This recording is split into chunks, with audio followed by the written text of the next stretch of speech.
Pandey et Praetorius, le chef des Boers, maintiennent des relations amicales. Cependant en 1842, la guerre éclate entre les Britanniques et les Boers, ce qui se solde par l'annexion de Natalia par les Britanniques. Pandey fait alors allégeance aux Anglais, et garde par la suite de bonnes relations avec eux. Pandey est de plus en plus vieillissant, une guerre s'engage alors pour sa succession. Ses deux fils s'opposent Cetshwayo et Bayazit. La guerre civile zoulou éclate, à la bataille de Ndondakuzuka en 1856.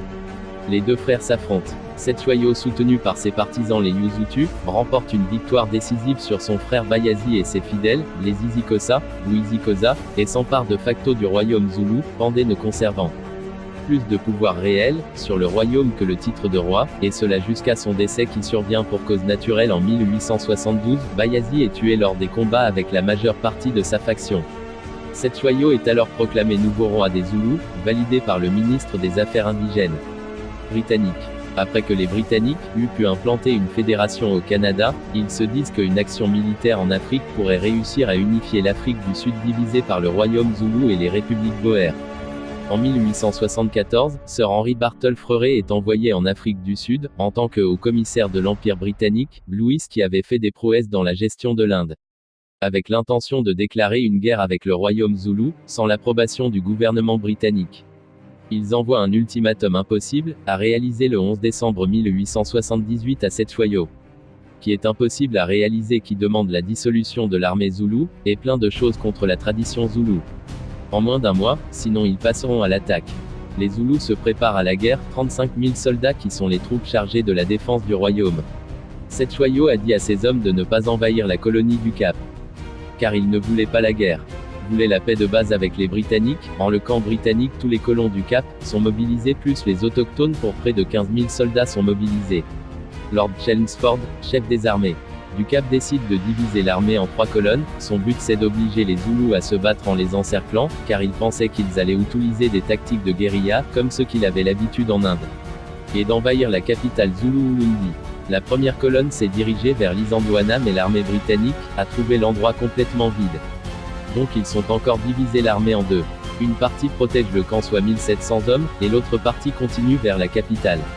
Le 22 janvier 1879, des éclaireurs repèrent des forces zoulous à l'est du camp. Le chef du camp envoie alors une personne alerter Lord Chelmsford à 10 h. Mais Lord Chelmsford l'a complètement ignoré, il disait que la principale unité zoulou ne pouvait pas se trouver ici.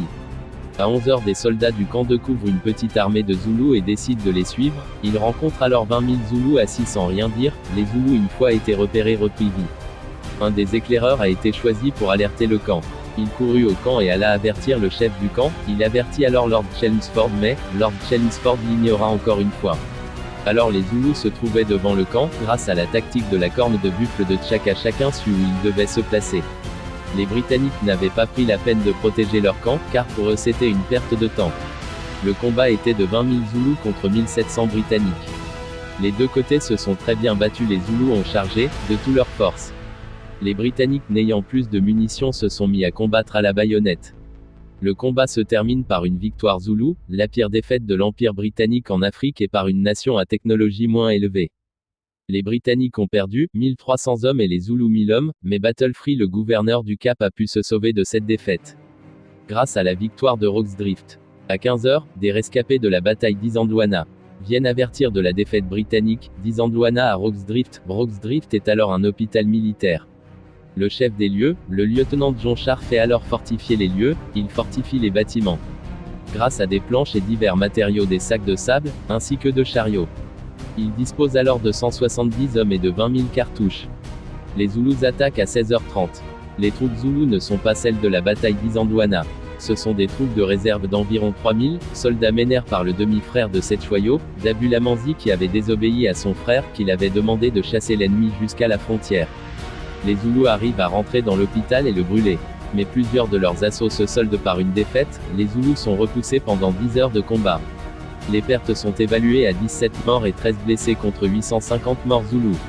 Sur les 20 000 cartouches, il ne restait plus que 950 cartouches. Après cette bataille et de nombreuses autres, l'invasion du royaume zoulou se termine par un échec. Lord Chelmsford chercha à tout prix à réparer son erreur, en faisant une deuxième invasion zoulou. L'Empire britannique, pour réparer cette humiliation, envoie plusieurs sommes. Cetewayo voit la défaite arriver, cherche à tout prix à négocier avec les Britanniques. Mais Lord Chelmsford l'ignora complètement. Le 4 juillet 1899, la deuxième invasion est déclarée. À Pienne, les Zoulous ont essayé de percer la défense britannique, mais ce fut un échec. Les Britanniques possédaient NT de mitraillettes et 10 canons. Ce fut une victoire britannique. Le roi Cetewayo est capturé et est exilé au Cap. Le royaume Zoulou est divisé en 13 sous-royaumes indépendants. Mais des conflits éclatent entre ces royaumes. En 1882, il obtient une audience auprès de la reine Victoria qui lui s'accorde la direction. Il fait roi d'une tout petite partie du royaume Zoulou. En 1883, il est attaqué par un des 13 royaumes Zoulous, et s'enfuit et meurt un peu après. Son fils est alors mis sur le trône.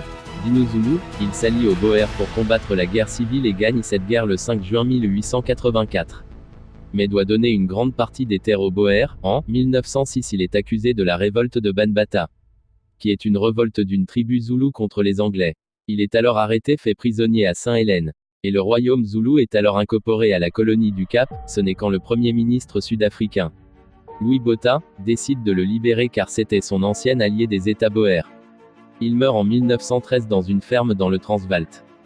Le royaume Zoulou est une preuve que quel que soit l'adversaire, il faut jamais le sous-estimer. Il a inspiré de nombreux films comme la série Chaka Zulu de 1986. Des films tels que Zoulou de 1964 et l'Ultime Attaque de 1979. Je viens de commencer sur YouTube. Si vous avez des remarques, n'hésitez pas à me les communiquer dans les commentaires. Merci et à la prochaine.